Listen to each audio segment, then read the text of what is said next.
He showed the patient on their stomach. I'll show you both ways. I think this one's just easier for, you're not comparing at the same time, but it's just easier to hold and maneuver. You're looking at the tibia tubercle, and you're looking at the joint between the tibia and the femur. So I kind of put my hand on the knee and feel the tubercle. I take their foot, I keep them in a 90-degree angle at their knee and their hip and their ankle. So it's all 90s. So I lock out their ankle because I don't want to be doing this. This inversion, eversion of their ankle isn't giving me what her tibia is doing. So I lock out her motion there. I externally rotate her. You can see how far her toe moves. You can also feel how much her tibia moves, her tibial tuberosity. And I internally rotate. Wow, this is like the best internal rotation I've seen. Externally rotate her. Let's say I externally rotate her, she did this. I internally rotate her, she did that. She resists internal rotation or prefers external rotation. So I'm going to take her to her barrier.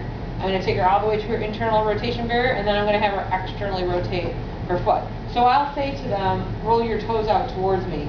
If they do something wacky that isn't this, then I have them stop, and I say, nope, do this for me. And once you show them, they usually get it. Usually.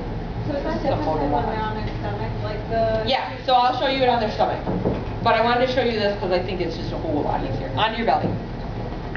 So if she's on her belly, what we're looking at is he likes to do it with both of them at the same time. Again, you're dorsiflexing a little to go to ankle neutral. You have their knees bent to 90 degrees.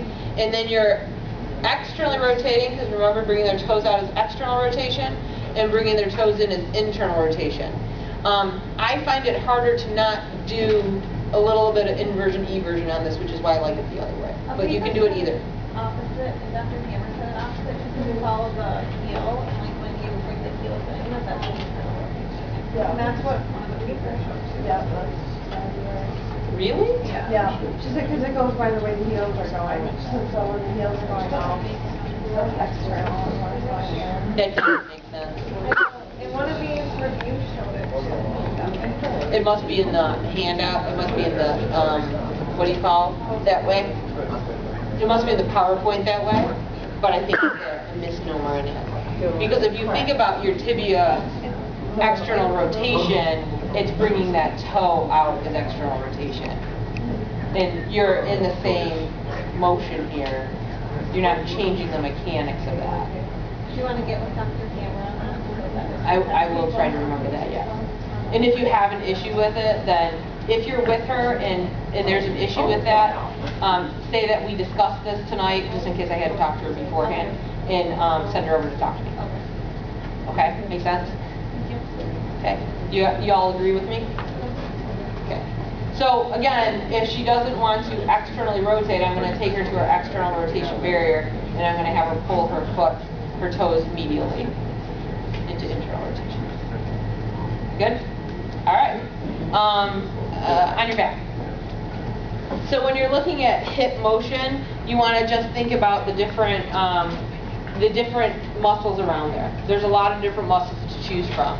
It might be easier for you to think of anterior hip, lateral hip, medial hip, and posterior hip. All right.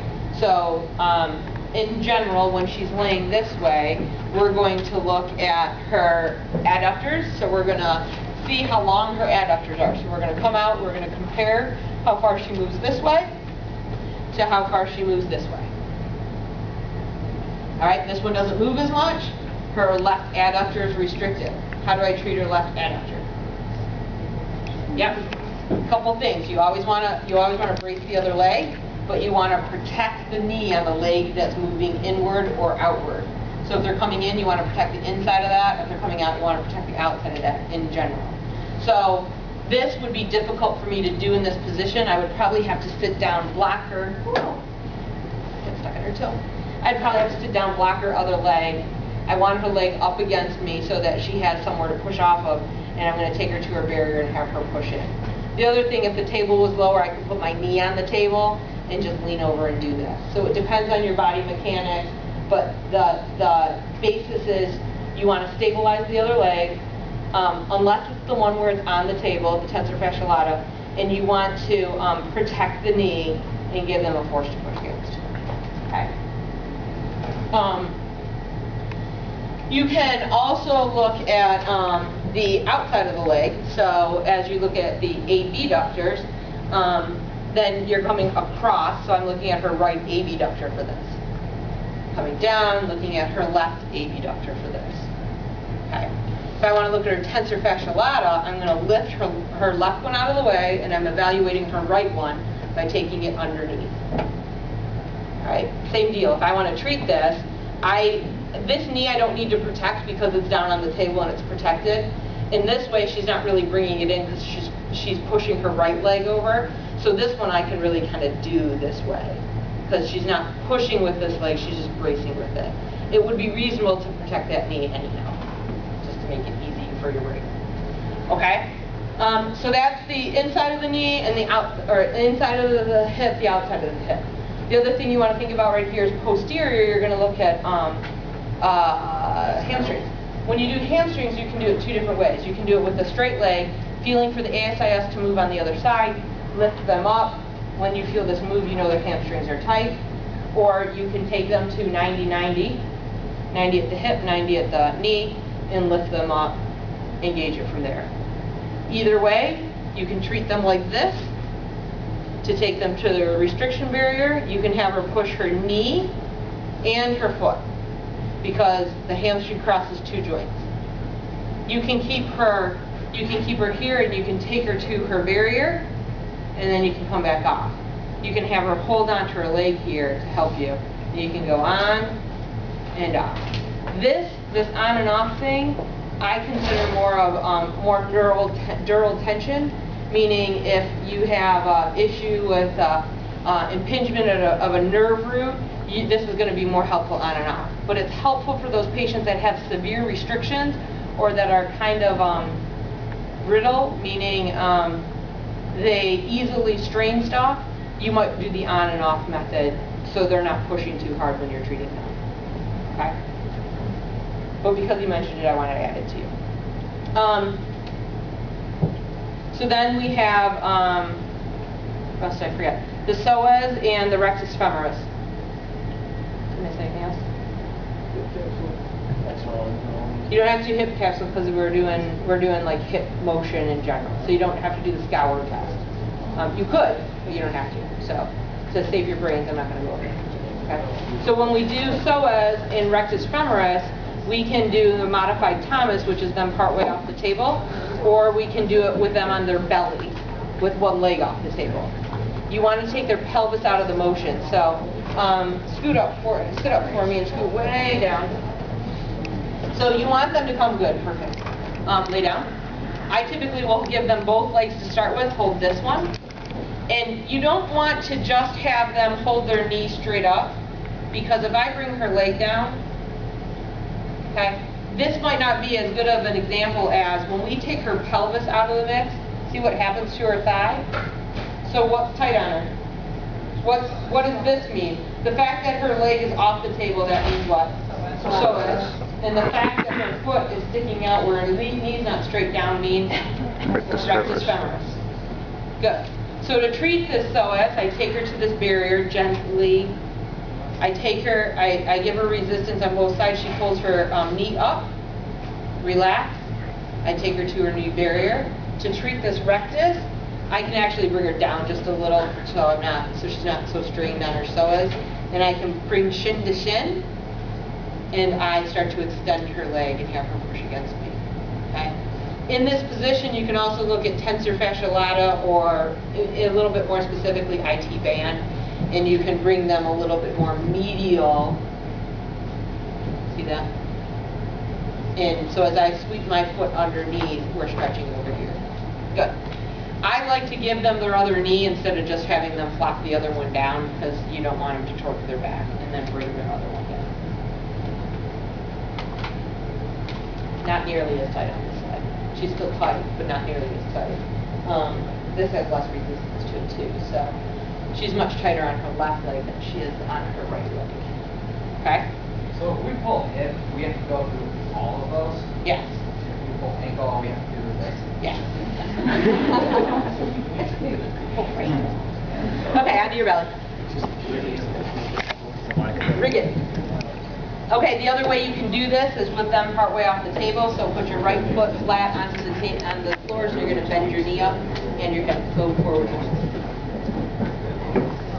Is this too high for you? This is hard for her to do because she's so tight. Okay, so as soon as I lift her leg, she's not gonna like that so much. See, she can't get beyond this. All right. But to do so as you would lift underneath their knee, keeping their butt down. Okay, so I'm not gonna use this. So we can do it either way, we don't have Correct. to do that? Correct. And it really is what's easiest for the patient and for you. Oftentimes you can have them sit at the end of the table, put their butt back a little bit, and then go backwards. So you don't want them to sit all the way at the edge of the table so their knees are up against it. All right, shoulder motion, you can go through all the motions.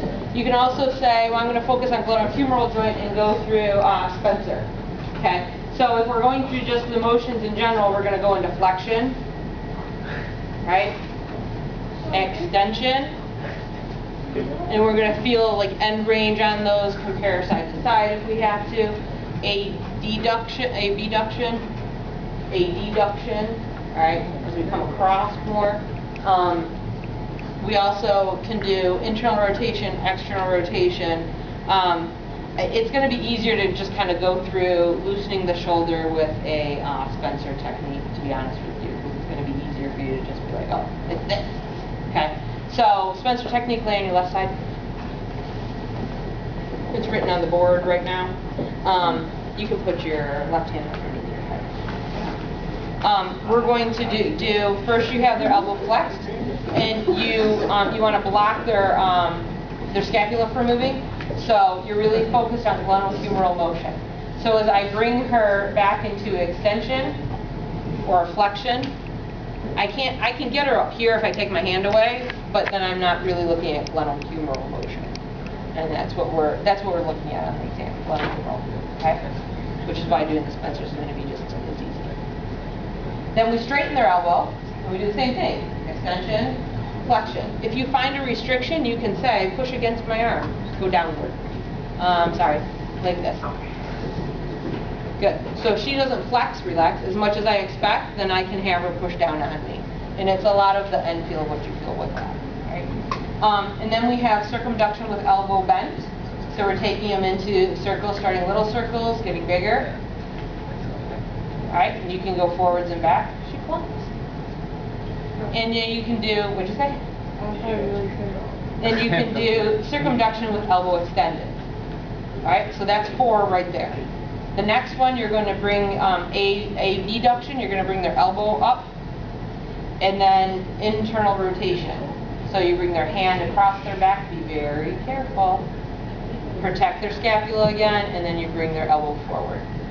And then the last one is traction. We showed you in class just grabbing onto the arm and tractioning it down. If you look in Greenman, he actually describes lifting the shoulder away from the body and then tractioning down. So if you do this on your fingers, you can do that easily. Either one of those is going to be appropriate. So we can either just do general range of motion or this. Correct. But if you do this, it's more specifically glenohumeral, where the other one is shoulder mechanics, because you get the scapula in there too. Go ahead, sit up. Would you tell us which one you want us to do? Sure. Okay. If you